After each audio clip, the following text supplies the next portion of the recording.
Hang on, I'm chewing my gum. I gotta swallow it. I mean, yeah. Just swallow it. It's really hard to swallow. I don't think you can swallow this gum. It's really hard to swallow. There's no way you're swallowing this gum.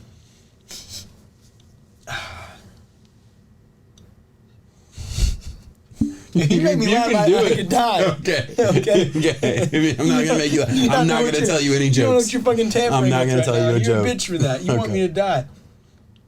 Look that way. Okay. No, I like this one.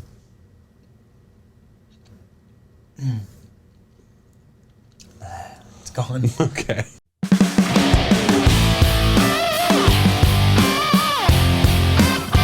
Well, welcome into Between the Pylons. I'm John Camacho. And this is Jacob Waters. And we have a great show for you guys today. We are going to be doing the power rankings. What week is it? 16? 17? 15. 15. We are finishing up 15 since COVID has some Tuesday games. Yeah, it's weird. All right, so hey, first of all, Tuesday games. We're recording this about an hour and a half before those Tuesday games start. So if the power rankings look a little weird because the Rams just maybe sucked a huge dick and we didn't know, sorry about that. So these are the power rankings. We'll put them on the screen right now here for you. Got the Rams in the top 3, really just because everybody else lost kind of deal. Bucks, Patriots that were in the top 3 before, they fall out. Let's talk about that top 10 first. Then we'll get into the rest of the power rankings. We're just going to kind of do this off the cuff a little bit and see where we're at with this. Packers are on a tear. They have beat the number 1 team curse. They have been at the top for, I think, 3 weeks in a row now. Yep. Right behind them, it's about time. Me and you both knew that they would get back here, by the way. Of course. We said that they would. It was only a matter of time. And go figure, they're peaking when? Right whenever the playoffs are about to start. Shocker. So they'll be just fine. Yeah. It's the Kansas City Chiefs. Yes, we have to see what happens with the Rams. Didn't have the Cowboys jump them just because I really didn't think it was that impressive, them beating the Giants 21-6 or whatever. It wasn't. It was something like that. No, Yeah. I mean, Micah Parsons is the missing piece for that defense. It's insane to think that they were able to go into that draft and grab a linebacker but plug him in every single spot, and he is the answer for it. Trevon Diggs stepping up too. Other than that, it's really, really hard to, I guess, mess with this top 10. You know, we have the Colts, who are not even the division winners right now, technically, in that AFC South, but they're 5th, and they're on a tear. I mean, the way that they're able to play right now, that defense complementary to the offense, Carson Wentz actually playing really good ball. Yeah. And with that being said, too, the Eagles officially get a first-round pick for that now because he played 75% of the snaps. So Wild. I didn't think he would. I didn't think he would No, either. I didn't think he would. But it ends up paying dividends for the Colts. I mean, look at where they're at right now. So yeah, with the Colts luck, he's going to have a season-ending injury this week or something. Oh my Knock on gosh. wood. No, I don't want that to happen. Wow. But I mean, am I wrong? Like, No, you have the no. Andrew Luck fiasco now. that would now be how Carson Wentz. Yeah, that's how the deal would go. That just seems like the way things go.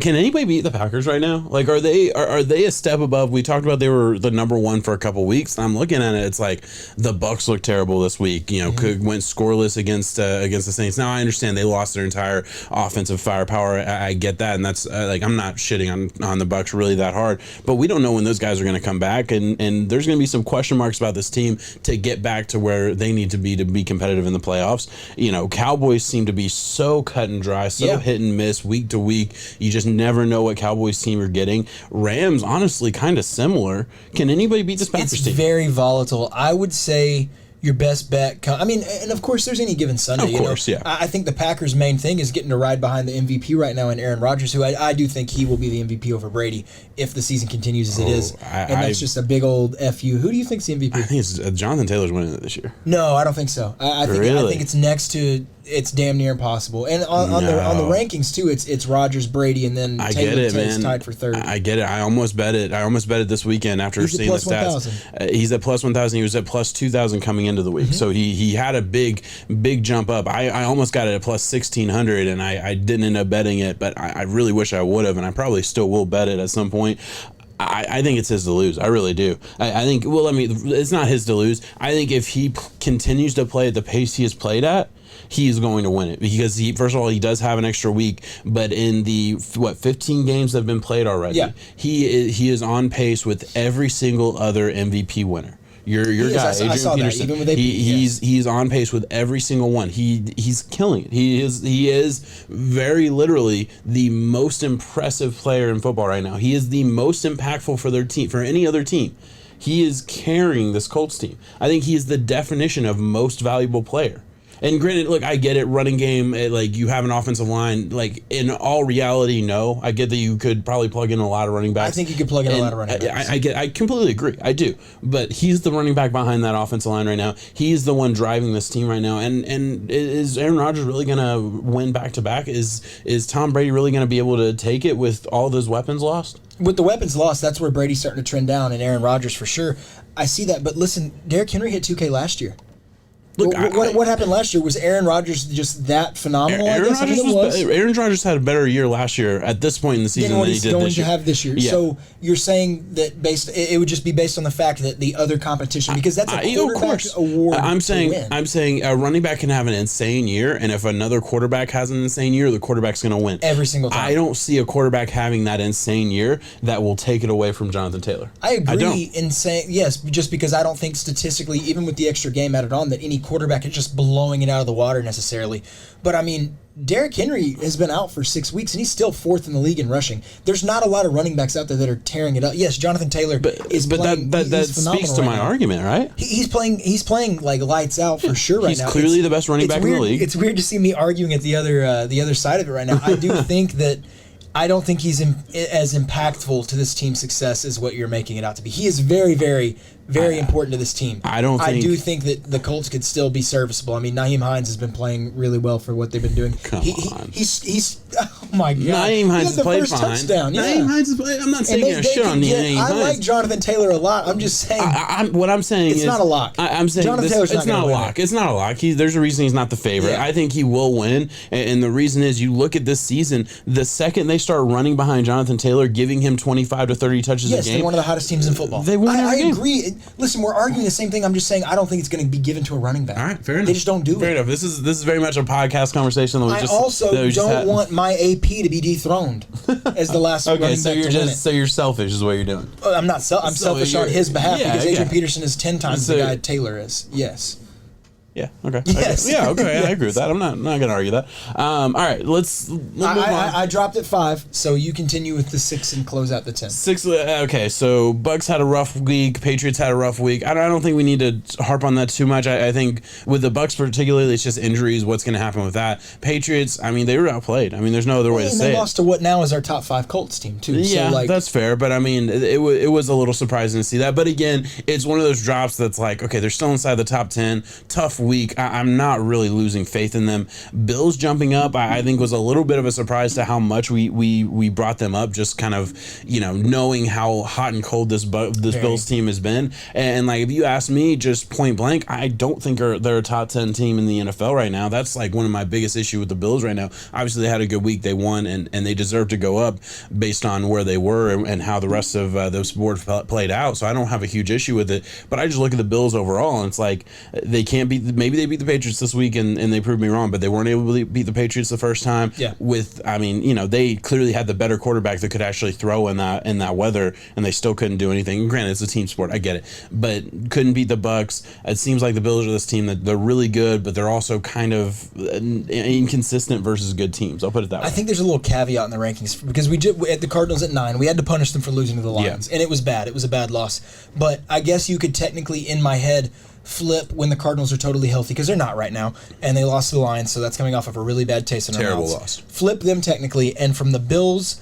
down to about the Vikings at 16, I feel it's a lot of whoever just comes out and does the best football that day. It's really, really close overall. 49ers, Bengals, Chargers, Ravens, Titans, Dolphins, Vikings. Mm-hmm. They all have their pros, they all have their cons, and when they come out and do the right thing, yeah, for sure it's going to go in their favor, but it's a hot and cold football. Such a good way to explain it, because I can point to a great game that tells me they could make a Super Bowl run if they played at that level, and I can point to a terrible game for all those teams. Every single one. With the caveat of the Dolphins, that I don't really see them. They haven't beaten anybody. They're on a 6 or 7 game winning streak, so they deserve to be where they're at in the longest top half of the league. Now, that the Patriots lost. So I think the Chiefs are tied with them still. Oh, the Chiefs are still. Yeah, the they're Chiefs still haven't lost yet. So I mean, fair enough, but they still really haven't beaten anybody other than the Ravens on just a rough night for the Ravens. So I don't know that I think the Dolphins can actually win seriously. But any one of those other teams, mostly AFC teams, I might point out, any one of them could go on a run, and it wouldn't surprise me a bit if we found them in the championship game. No, not at all. They all have their strengths. I'm going to give a shout out to the Ravens, honestly, because when it comes to what they were able to do. it's just a testament to Harbaugh. And I know we have talked about coaching and different abilities. He is one of the best in the game, top to bottom. Being able to use Brett Huntley like they did, think about that for like fantasy matchups this week too, where if you played Brett Huntley versus a Tom Brady or something, it'd be like, that's big brain moves right there. Yeah. Huntley dropped like 36 points or something, and they ended up going for 2 to try to beat the Packers. Yes, they fell short, but being able to do that against the Packers, against a quality team like that, that's why I would say that, yes, it's very hard to think that the Packers can be beat, but a Brett Huntley-led Baltimore Ravens almost did that.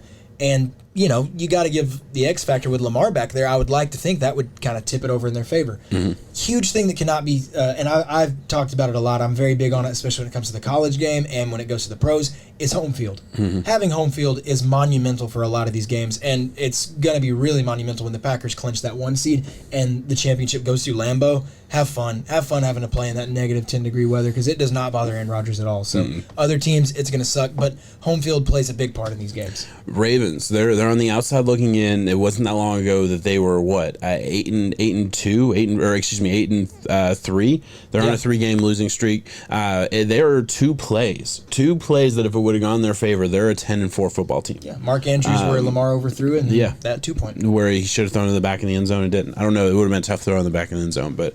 All right, yeah, that was. Those are just one of those things. Ravens are a really interesting team, like you said.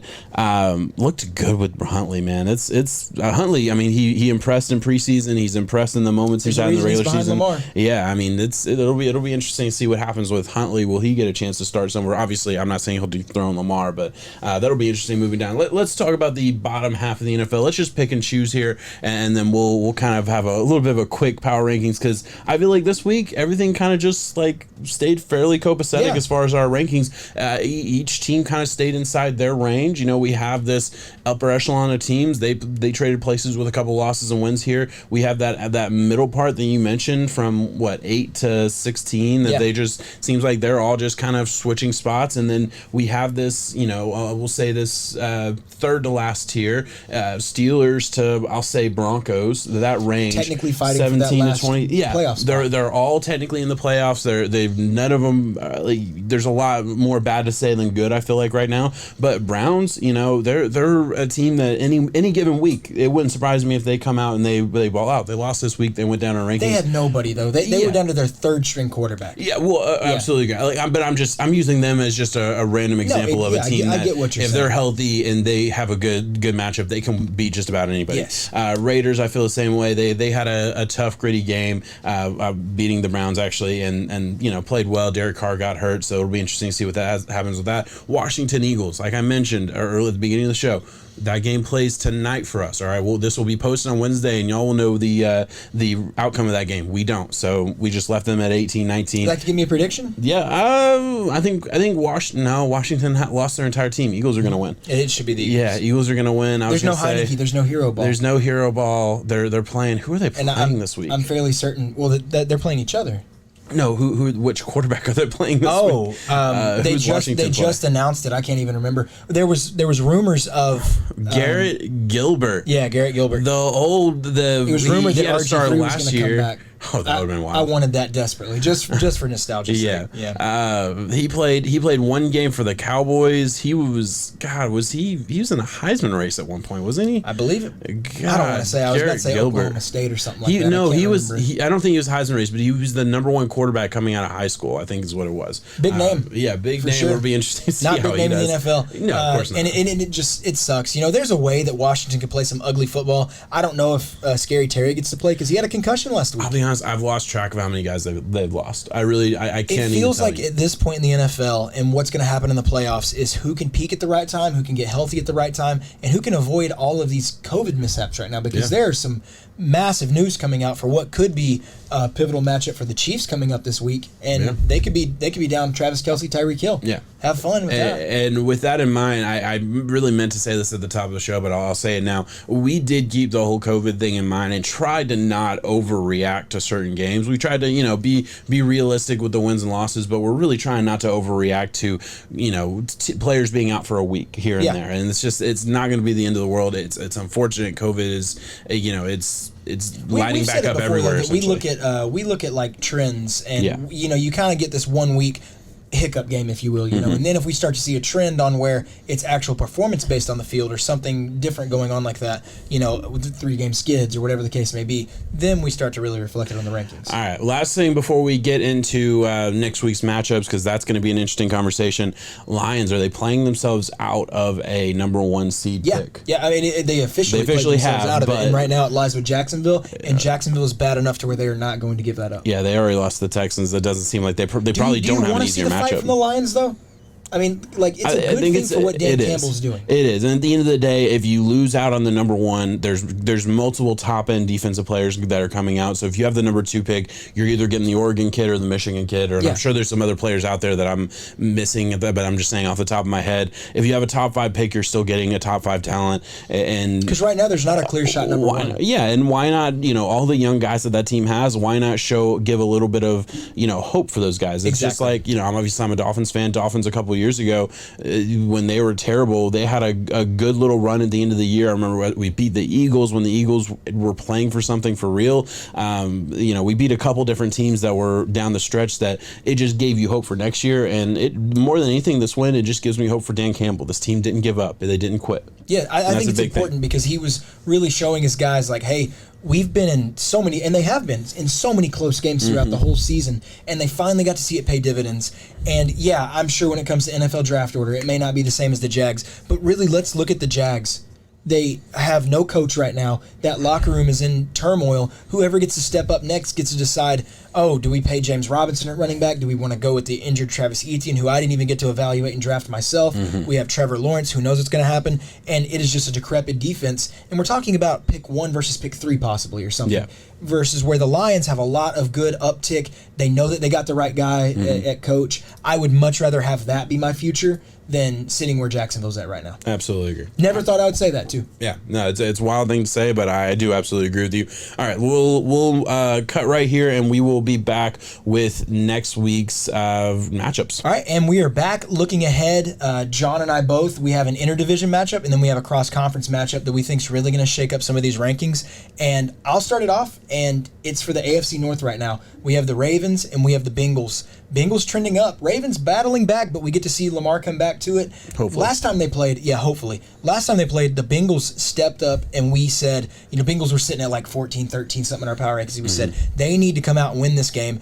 We said all it needed to be was close. They destroyed them. What's going to happen in this 2.0? Because last time they did that at Baltimore too. This one's at Cincinnati. I'm going to take the Bengals. I think they're going to ride it out. I think they're playing some really good football right now. And then my interdivision rivalry, it is the Bills and Patriots. We're going to the AFC East. Look, we talked about it a couple weeks ago. There was going to be 2 matchups between the Patriots and Bills late in the game. First one went to the Patriots in a windy, nasty game that I think Bill Belichick, you know, orchestrated to perfection. And then now the Buffalo Bills are back. They're 1 game away. If they can win this game, the Bills are at 8 wins, the Patriots are at 9 wins, and if they can win this game, it is anybody's division, right? It is anybody's division. If the Patriots win, it's the nail in the coffin. They will have a 2-game lead over the Bills, and they will have a they will have the head-to-head. So they will absolutely take it. It'd be next to impossible for the Patriots to lose the division. I think it would be mathematically impossible. I could be wrong on that though. And yeah, so that's a huge game. We'll see how that plays out. I'll move back to you. Mine's going Thursday night. We have the 49ers, 8 wins, and who would have thought that they were sitting at 2-6, I believe. They have battled all the way back. They got healthy. They're starting to play some good football. Jimmy Garoppolo has earned that quarterback job for me by far, and he's taking this team. Now we get to see, can the Titans bounce back? You know, Titans had I think it was a commanding 10-0 lead at halftime. And I know that's a minimal lead, but they were shutting down Pittsburgh for what it was. And then, you know, there's a lot of Titans fans out there I hear running Tannehill's name through the gutters right now. It's unfortunate. It's sad to say. And yes, this loss did fall on Tannehill. I think that he turned the ball over where he shouldn't have. There were certain times where he tried to do too much where he didn't have to. You know, but at the end of the day, he has a Julio Jones who I have better hamstrings than him right now. And that's not saying much. So it's unfortunate. He doesn't have a lot of weapons. They're hoping A.J. Brown can get back and suit up. Titans need to, because they are slowly, and I mean slowly, pissing away one of the biggest division leads that they had, which we called it around like week 5 or 6, where we were like, Colts had 1 win. And the Titans were sitting at 4-2 or whatever the case was, and it was like, there's no way. And the Colts learned that they didn't know what Jonathan Taylor was yet, so it was like, there's no way that this division can be lost, right? Titans dropped this week, and if the Colts somehow are able to pull out against a Cardinals team, which we don't know how they're going to bounce back after the Lions, that division is wide open again. 49ers need this just to cling on to that 6th spot in the playoffs. Yeah, so look, you're talking about let's move two different teams that are from both of those divisions and talk about the Cardinals and the Colts, right? That's another big matchup. Like you said, Colts are sitting at 8-6, the Titans at 9-5. Now, Titans have beaten the Colts twice, so they have the head-to-head. The Titans, really honestly, if they can beat the 49ers somehow, it's a wrap. It feels like it would be, right? Especially if the Colts lose. If somehow they come out of next week, the Titans do come out 2 games ahead, it is a wrap, and they can hold off on a Derrick Henry. Probably going to have to hold off on Derrick Henry either way. But the Colts are trending up, and the Cardinals right now are trending down. Cardinals just lost to one of the worst teams in the NFL in the Lions, who, they've had 2 good wins now in a row. Let's just say if the Rams win tonight, that's tied at 10-4. I was just about to say that. The Cardinals could very well be in a head-to-head fight with the Rams, and I don't know how this is going to play out. Rams play the Seahawks tonight. We don't know how that game's going to go, but depending on how that game goes, the Cardinals could very well be playing for the division, in a division that it looked like they were locked, and in a division where at 10 wins, it's kind of unfortunate that's not locked, because every other 10-win team in the NFC has their division pretty much on lock. Cardinals are over here fighting and clawing to get a division win, and hopefully, these seedings are going to be so important, especially when I'm looking at the NFC, because primarily the 49ers have that 6 seed locked up right now. And because assuming the 5 seed is going to go to the loser of the Cardinals, Rams, whatever happens. So think about that. You have one team. Just say the Packers get the 1. Whoever comes in at first place in that NFC West division will take the 2 seed. The 2 seed gets to play whatever, just some team that straggles across the finish line gets the 7. So pretty much a one and done, you get to go on to the next round. But if you somehow have to come in and be that 5 seed, which is a very good record team, is what it will be. 5 seed could be playing the Bucks or the Cowboys. That's unfortunate. That's not fun. That's unfortunate. Yeah. Especially if it's the Bucks. It's a major difference in being a possible one and done and getting momentum in the playoffs, or you're having to fight. Yeah, absolutely agree. All right, we'll end it right there. Thank you so much for watching. Check out the podcast. It's coming out this week as well. Peace.